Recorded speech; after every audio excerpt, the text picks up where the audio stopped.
Debe haber algo mal conmigo. En serio.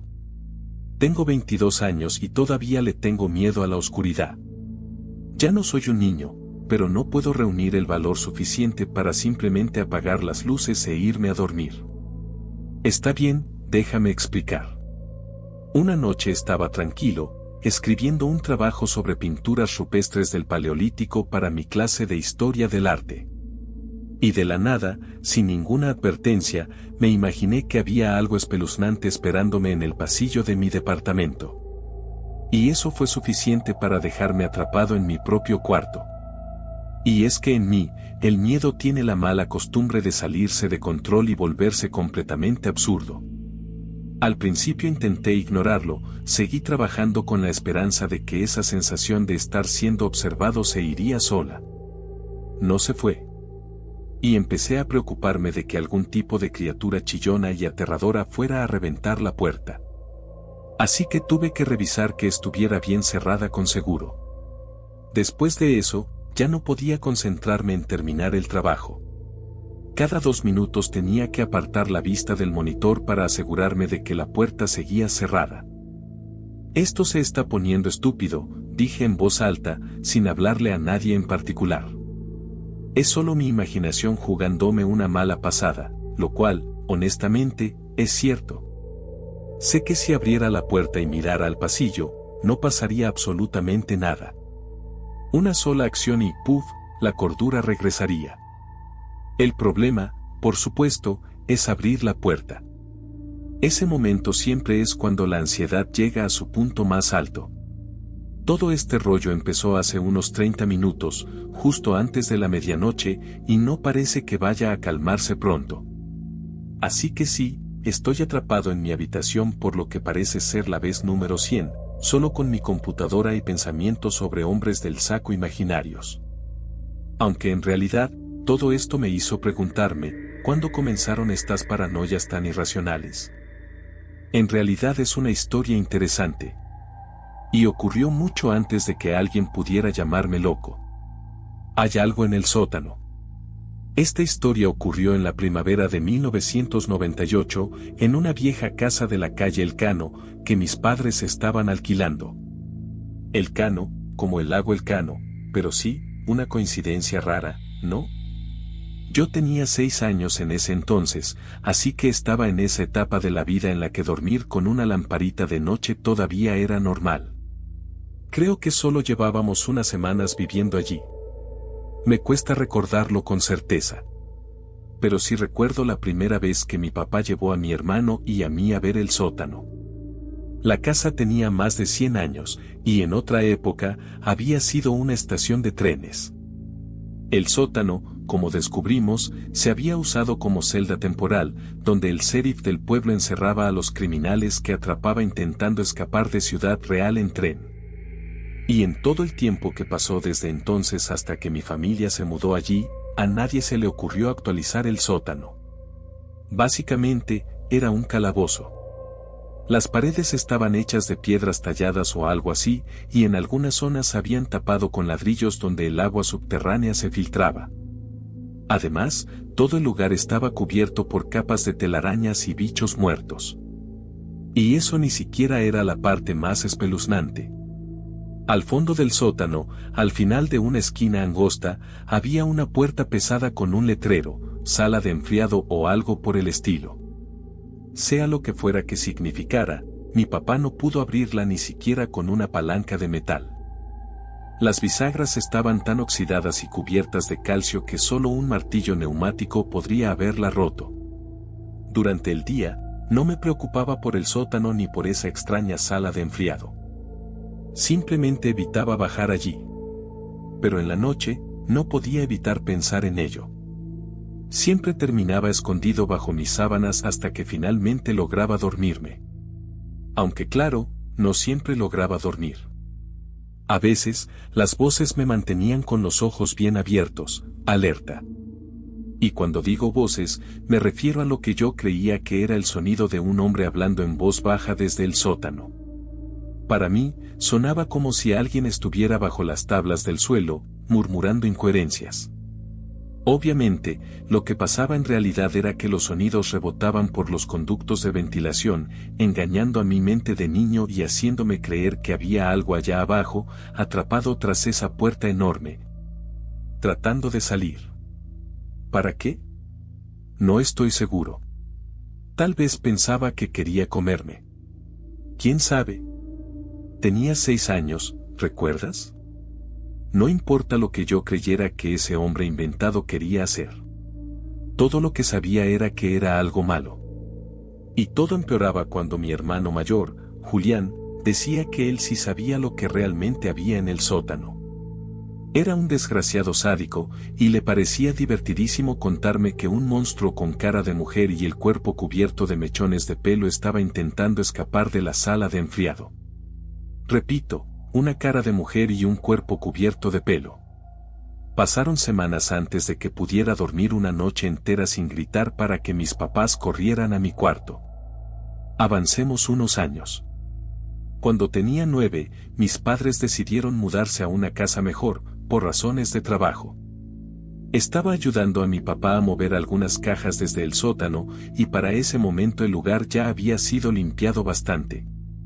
Y como ya tenía 3 años más encima, el sótano ya no me parecía tan aterrador.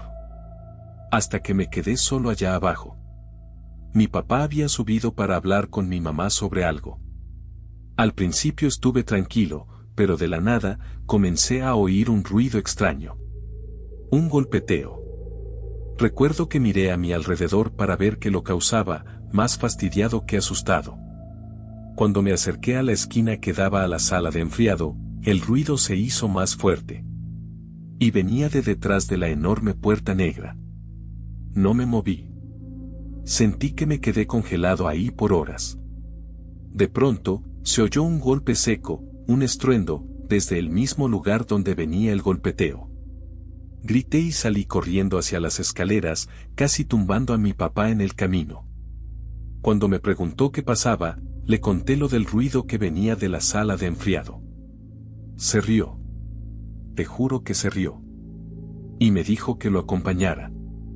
Dobló la esquina, se acercó a la puerta de la sala de enfriado, la abrió, encendió la luz y me mostró el ablandador de agua más ruidoso del planeta.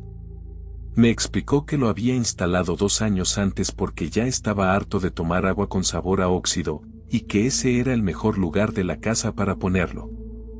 ¿Y cómo lograste abrir la puerta?, le pregunté. Bueno, usó productos especiales del ferretería, hechos específicamente para disolver óxido y calcio. Nunca hubo nada de que tener miedo. Nunca lo hubo, en realidad. Pero aún así, hasta hoy recuerdo con total claridad ese único momento de terror puro, en el que estaba absolutamente convencido de que algo terrible se escondía a solo unos centímetros de distancia. Tras una puerta y una sombra. Entonces, el punto de esa historia era recordarme a mí mismo que no hay nada malo esperándome afuera de mi cuarto. No creo que haya funcionado. Hace como 1 minuto intenté abrir la puerta para ir al baño, pero en cuanto puse la mano en la perilla, mi corazón empezó a latir como si me hubiera metido 6 cafés bien cargados. Imágenes de una masa retorcida de podredumbre y moscas llenaron mi mente. O un sabueso negro, esperando para lanzarse desde la oscuridad.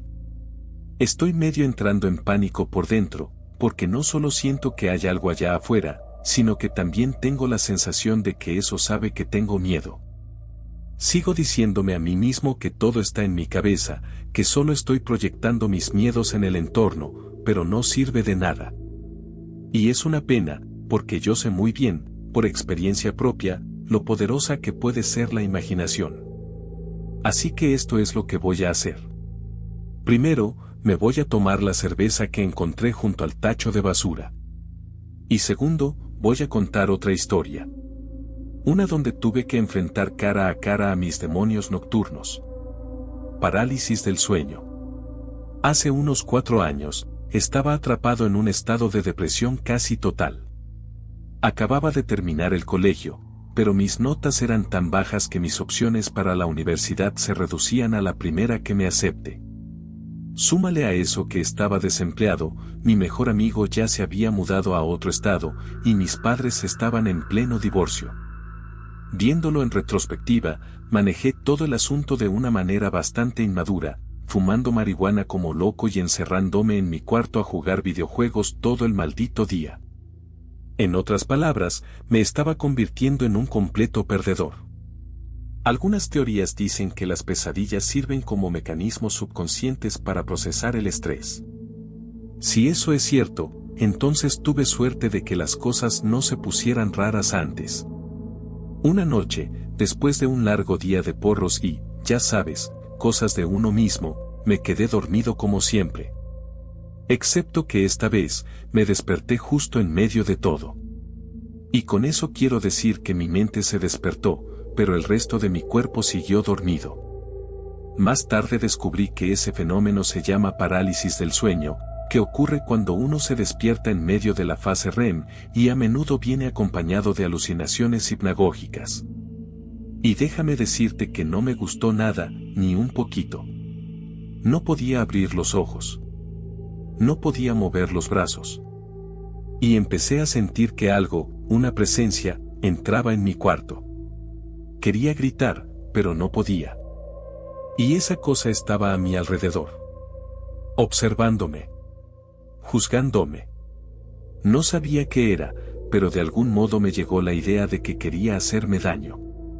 Luché por liberarme, gritándome por dentro que despertara antes de que esa cosa se acercara más. Pero no podía mover ni un dedo. Entonces sentí algo. Una presión, como un peso sobre el pecho. Como si me estuvieran aplastando la vida fuera del cuerpo, con algo enorme y lleno de ira. Si alguien pudiera leer mis pensamientos en ese momento, solo escucharía los ruidos de un animal salvaje acorralado, furioso, asustado, al borde de la locura. Justo cuando pensé que iba a morir, me escuché gritar. ¡Despierta! No sé si lo grité por dentro o en voz alta, pero de pronto, me incorporé de golpe en la cama, aturdido y agotado. Miré a mi alrededor, buscando lo que sea que había intentado matarme, pero todo parecía estar bien. Así que decidí ir por un vaso de agua. Apenas me levanté de la cama, empecé a oír un gemido muy profundo, casi como de dolor, viniendo del pasillo afuera de mi cuarto. Luego, un golpe. Y pasos. En ese momento, yo estaba más enojado que asustado, así que tomé un bate de béisbol y me acerqué a la puerta.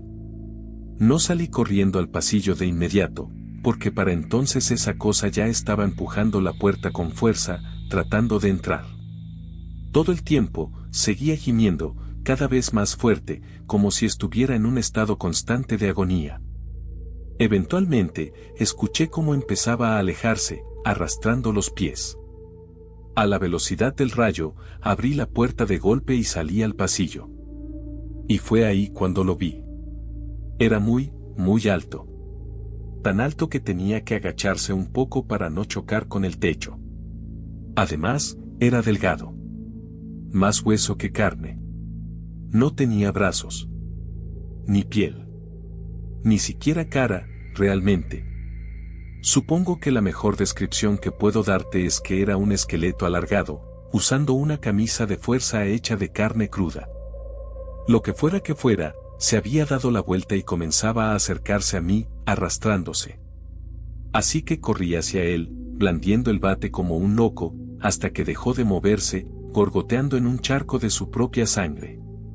Desperté a la mañana siguiente, al amanecer, acostado boca abajo sobre la alfombra del pasillo, junto a mi bate.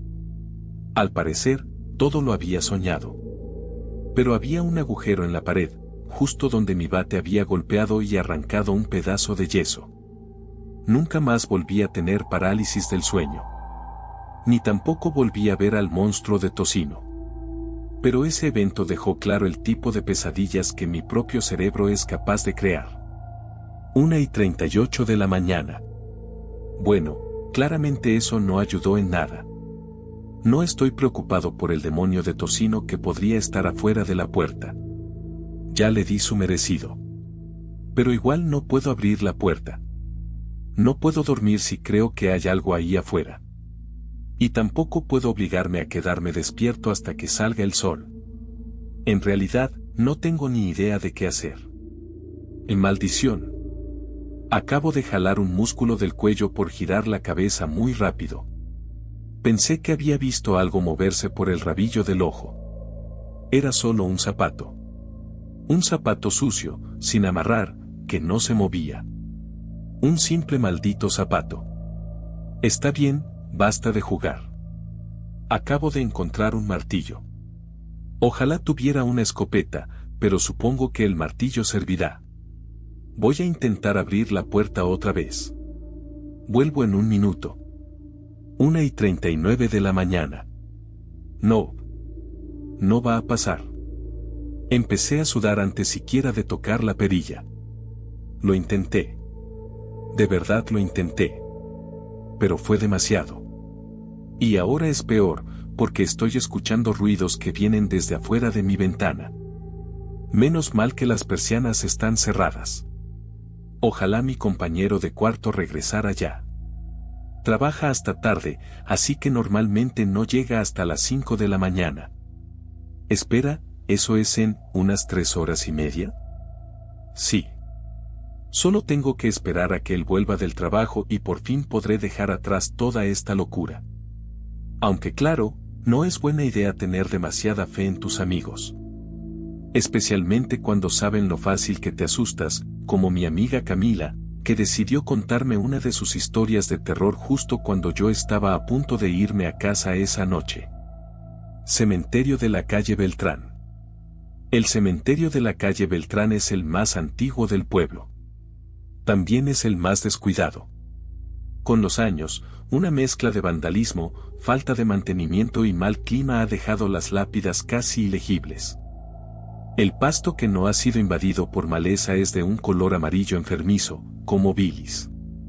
El cementerio se encuentra justo en la cima de una colina baja y, a pesar de llevar generaciones ahí, la mayoría de la gente del pueblo ni siquiera sabe dónde está o ni siquiera saben que existe. Esto quizás se deba a que todo el sector que rodea el cementerio de la calle Beltrán ha sido extraoficialmente designado como el barrio marginal del pueblo. En otras palabras, las casas de esa zona son ocupadas por familias de bajos recursos.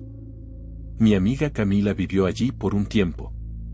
Cuando Camila tenía 20 y tantos, llevaba una vida agitada como madre soltera, trabajando tantas horas como podía como mesera en un restaurante. Y para sobrevivir, tuvo que mudarse con su hijo de 4 años a una casa en la calle Beltrán, junto con 2 compañeros de cuarto.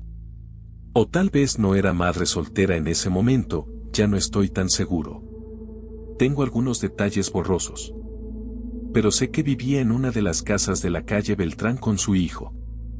Entonces, según lo que me contó Camila, una noche en la que su esposo, novio, compañeros de casa o quien fuera no estaban, ella estaba en la cocina preparando la cena mientras su hijo jugaba en la sala. El niño, llamado Matías, al menos creo que así se llamaba, estaba como siempre, haciendo ruido, chocando sus carritos de juguete como suelen hacer los niños pequeños. Así que, naturalmente, Camila se preocupó cuando todo se quedó en silencio. Fue a la sala para ver si Matías estaba bien, y lo encontró mirando por la ventana, asomado entre la cortina y el vidrio. Ten en cuenta que su casa estaba justo enfrente del cementerio. ¿Qué estás mirando, Matías?, le preguntó ella. Están viniendo para acá, respondió él, sin dejar de mirar por la ventana. ¿Quién viene? La gente del otro lado del camino, dijo. Fue entonces cuando Camila miró por la ventana, esperando ver personas reales. Pero lo único que vio fue la reja del cementerio. Ahora, Camila no es una tonta sacada de una película de zombies de bajo presupuesto. Es una persona real, y como la mayoría, ha visto muchas películas de terror. No iba a tomarse esto como un simple comentario raro de un niño. Iba a largarse de ahí inmediatamente. Y eso hizo. Agarró a Matías, una mochila con cosas básicas, y se fue a dormir a la casa de su madre. Volvió a la mañana siguiente, cuando quienes vivían con ella le aseguraron que todo estaba bien. Que las paredes no estaban sangrando ni había pasado nada remotamente sobrenatural. Aún así, Camila se mudó de esa casa en menos de un año. Me contó esta historia una noche, justo antes de que yo saliera hacia la casa de mi exnovia. Camila era buena amiga de mi ex, así fue como la conocí. Así que me sentía más que un poco nervioso de tener que caminar solo a casa en la oscuridad. En realidad, no era gran cosa, hasta que esa historia se me vino a la cabeza cuando estaba a medio camino. Ahí fue que empecé a preguntarme exactamente dónde estaba con respecto al cementerio de la calle Beltrán. Quería planear mi ruta para evitar pasar cerca. Recuerdo que pensé que estaba bastante cerca de la calle Beltrán, así que me detuve un momento para buscar algún punto de referencia. Trataba de mirar más allá de una colina cuando sucedió. En el peor momento posible, las nubes se apartaron lo justo para que la luz de la luna revelara varias siluetas de lápidas descansando sobre la colina. Resultó que estaba parado justo detrás del cementerio. Tan cerca que podría haber lanzado una piedra por encima de la cerca sin esfuerzo. Por supuesto, me dio un ataque de pánico. De verdad no me había dado cuenta de lo cerca que estaba, y era muy oscuro. Me di la vuelta y salí corriendo sin mirar atrás. No paré hasta que llegué a la carretera. 2:57 de la mañana. No voy a salir de este cuarto esta noche. No puedo hacerlo. Hay algo terrible allá afuera. No solo en el pasillo, también fuera de mi ventana. Mirando desde detrás de las persianas. Esperando a que lo deje entrar.